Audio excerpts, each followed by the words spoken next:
Camping World Truck Series Racing on Speed is sponsored by Sprint. NASCAR Sprint Cup Mobile. It'll change the way you experience the race. 11th caution of the day has come out. You see the damage to the 23. It wasn't only Jason White involved in this one. Let's take a look.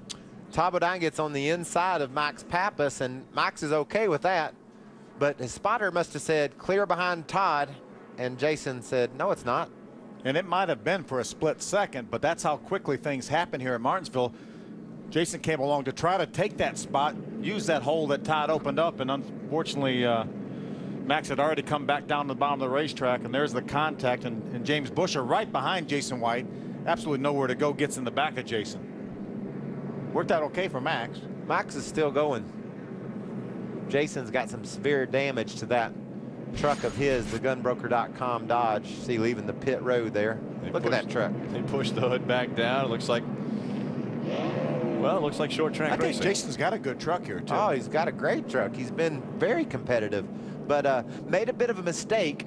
Roughed a guy up and couldn't get away from him, and that guy spun him out. Saw Matt Crafton on pit road. Take a look at our Cheez-It race summary. It's Kyle Busch out front. There are 21 trucks still on the lead lap. We've had 3 lead changes. 11 cautions for 64 laps. That continues to go up, and that's actually good news for Kyle Busch and Kevin Harvick. They thought they were going to be close. I think with this caution, they should be able to make it the remainder of the way. I think so. I think definitely Kevin Harvick is definitely in his window. Again, Kyle Busch pitted before Kevin Harvick.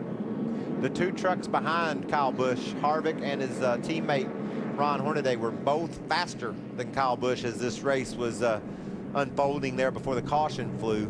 They were significantly faster, a couple of tenths on a lap or 2 there, Phil, and you know how much a couple of tenths is here at Martinsville. That's just about that. That's about the separation of an entire field for a Sprint Cup race. Had we gotten qualifying in on Friday, probably no more than about 0.3 of a second would have separated the entire field. Chris DeVota, what are they talking about with Kyle Busch? Well, I think they're going to be okay, like you said, but how important is this field strategy game? Well, Doug George, the crew chief for this truck, how did he spend his Sunday? From 8:30 a.m. all the way till noon. He ran the numbers and then reran them and then reran them again. 3.5 hours of homework. Right now, Kyle's saying his truck is just getting a little bit tight in the center. We need to buy him a calculator. We need to, yeah, I think that was longhand, or maybe used a slide rule or something. That's a lot of time to spend on those numbers. Yeah. But I guess if you want to use, well, you got to run all the scenarios. Sometimes you run your numbers and you look at them and you just think, that can't be right. And you do it again. Do it again. I don't have to run those again. I know one thing that he was looking at is the fact that we have averaged over 80 laps of cautions for this race, the 250-lap race, over the last 5 years. So I'm sure that's one of the numbers that he inputted. We also have averaged 23 trucks on the lead lap since the Lucky Dog was instituted. So that's another thing that another number that he's instituting into his formula.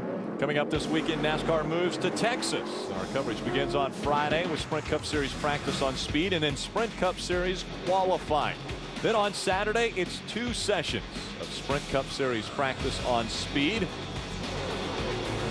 And on Sunday, it begins with NASCAR race day on speed, and then it's Sprint Cup Series racing on Fox, followed by NASCAR Victory Lane on speed. Our coverage of NASCAR continues next weekend across the Fox networks.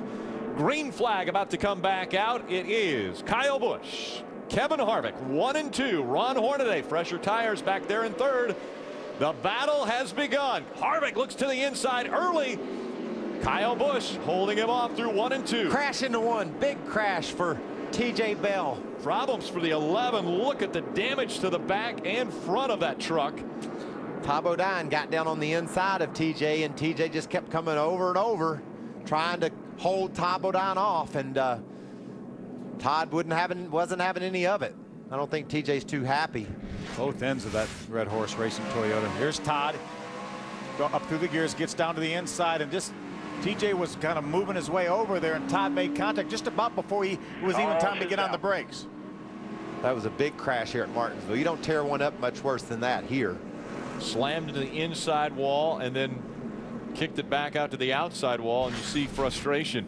There's TJ Bell climbs out of his Red Horse Racing number 11. That's the second truck we've seen make contact with the inside wall. Remember, Colin Brown early in the race made contact with the inside wall just about the same place that TJ did.